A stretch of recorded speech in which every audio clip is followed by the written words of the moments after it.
Sesaat lagi Anda akan mendengarkan program Renungan Sahabat Seperjalanan bersama Pendeta Wendy Pratama. Selamat mendengarkan.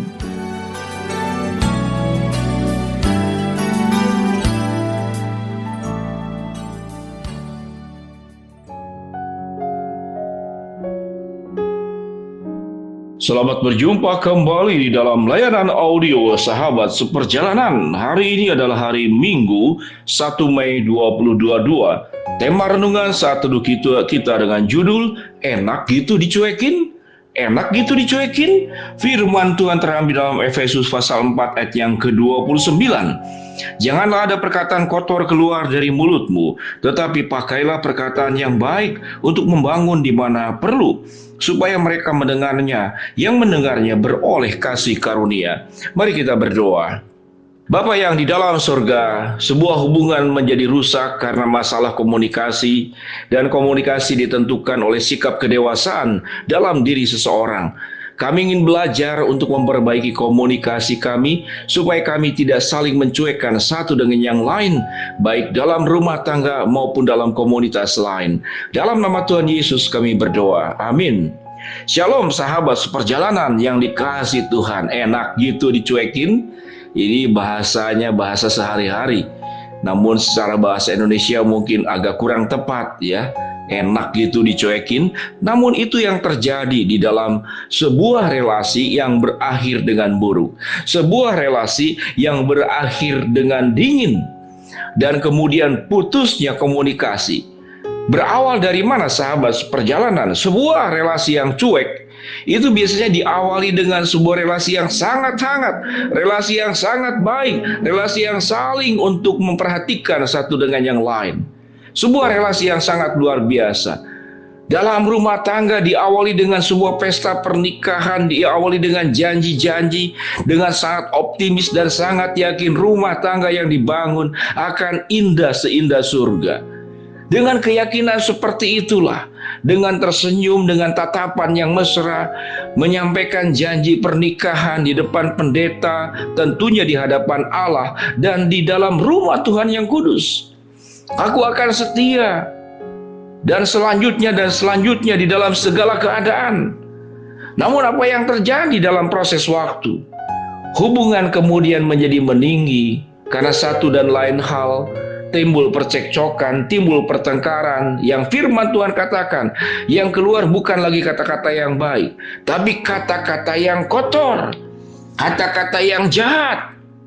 Itu yang dikeluarkan, kata-kata yang tidak membangun, kata-kata yang merusak, kata-kata yang menyerang, kata-kata yang menyakitkan.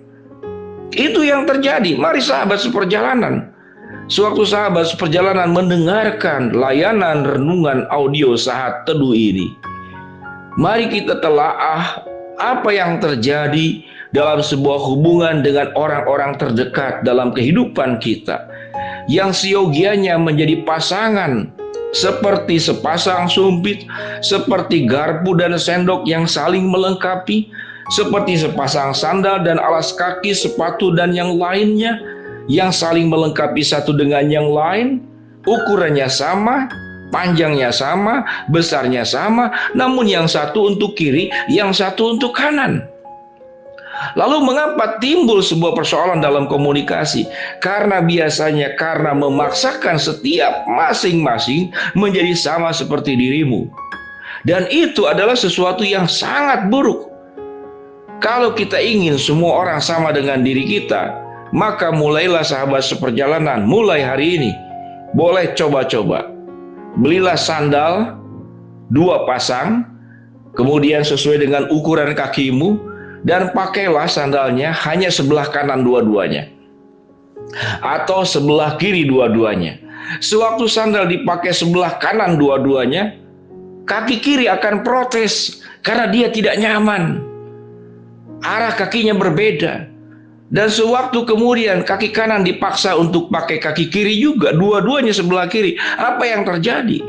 Sahabat seperjalanan, semoga ilustrasi tentang sepasang sandal, sepasang sepatu, dan sepasang alas kaki ini itu memberikan kepada kita sebuah pencerahan bahwa di dalam relasi itu tidak bisa dipaksakan semua orang sama persis seperti kita. Untuk bisa menerima perbedaan, maka dibutuhkan sebuah sikap yang dewasa. Dan sikap yang dewasa itu adalah diungkapkan dalam bentuk saling pengertian, saling melengkapi, saling menolong, saling mengalah, saling berjabat tangan, beriringan, berjalan bersama. Maka akan indah, rumah tangga akan indah, dalam dunia kerja akan indah, hubungan dalam dunia pendidikan, di sekolah, di kampus akan indah, hubungan bertetangga di masyarakat akan indah, hubungan dalam lingkup masyarakat yang lebih luas antar suku, agama, ras, dan antar bangsa akan indah. Namun sewaktu semua orang dipaksa untuk memakai hanya sepatu kanan, sandal kanan, atau dipaksa semua orang hanya untuk memakai sandal atau sepatu hanya sebelah kiri, di sanalah persoalan. Pasti pihak yang tidak cocok akan berontak. Dia akan melawanmu, dia akan protes, dia akan mengkritik. Sahabat seperjalanan yang dikasihi Tuhan, Allah menciptakan manusia itu berpasang-pasangan. Tidak hanya masalah suami istri atau saudara yang sedang berpacaran, tapi pasangan dalam lingkup yang sangat luas. Artinya apa?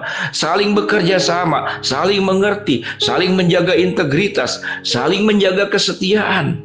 Antara memberi dan menerima bergantian, antara bicara dan mendengar bergantian. Jangan menjadi pribadi yang dominan, bicara terus, menekan terus, sementara pihak lain suruh mengalah. Orang lain diminta baik, orang lain diminta berubah menjadi lebih baik, sementara dirimu makin hari makin lebih buruk. Sehingga timbullah pada satu titik berhenti berkomunikasi, satu dengan yang lain saling mencuekkan. Maka hubungan menjadi lemari es yang dingin. Tidak akan terjalin lagi. Siapa yang dirugikan adalah anak-anak, cucu, bawahan kita, orang yang di sekitar kita. Tidak akan menerima aura yang positif, aura yang memberkati. Karena hubungan yang tidak terbangun, yang tadinya manis, yang tadinya indah, masuk dalam pertengkaran, keluar kata-kata kotor, kata-kata kasar, kata-kata menghina, kata-kata memfitnah, kata-kata menyakitkan. Lalu kemudian mengambil sikap, berhenti, saya tidak akan berkomunikasi lagi. Lalu akhirnya dua-duanya saling cuek satu dengan yang lain. Mau berpisah, sayang. Mau terus, tidak sanggup. Lalu apa hubungannya akan dilakukan? Mau berpisah, tidak mungkin. Karena apa? Karena masih saling membutuhkan. Tetapi mau lanjut, tidak tahan. Bagaimana? Situasi ini situasi yang sangat tidak enak dan tidak nyaman. Maka cara yang terbaik adalah perbaikilah. Milikilah kerendah hatian. Tidak perlu menunggu siapa yang duluan meminta maaf, siapa yang duluan kemudian memulai komunikasi dan memperbaiki diri. Kalau setiap orang memulai dari dirinya sendiri tanpa peduli dia berubah atau tidak, cukup kita bertanggung jawab kepada Allah. Maka hubungan-hubungan yang retak, yang hancur, yang akhirnya berujung dengan saling mencuekkan, itu akan dipulihkan oleh Allah, akan dikembalikan menjadi indah seperti semula. Bagaimana caranya? Jangan ada perkataan kotor keluar dari mulutmu, tetapi pakailah perkataan yang baik untuk membangun di mana perlu, supaya mereka yang mendengarnya beroleh kasih karunia. Efesus 4 ayat 29, simpan itu di dalam hidupmu. Mari kita berdoa. Bapa yang di dalam surga, hamba-Mu berdoa buat para sahabat seperjalanan yang menghadapi sebuah komunikasi yang saling buruk, akhirnya berujung saling mencuekkan satu dengan yang lain. Biarlah Tuhan akan pulihkan, berikan kematangan, kedewasaan. Hamba-Mu berdoa buat sahabat seperjalanan yang sedang sakit, Tuhan jamah sembuhkan. Sahabat seperjalanan yang sedang menghadapi masalah, Tuhan bukakan jalan. Sahabat seperjalanan yang sedang memohon berharap sesuatu, Tuhan akan kabulkan sesuai dengan waktu, rencana, dan kehendak-Mu. Di dalam nama Tuhan Yesus kami berdoa. Amin. Shalom sahabat seperjalanan, berhenti saling mencuekkan. Mari kita bangun dan perbaiki hubungan dengan orang-orang terdekat kita, dan Tuhan dimuliakan di atas segalanya. Amin.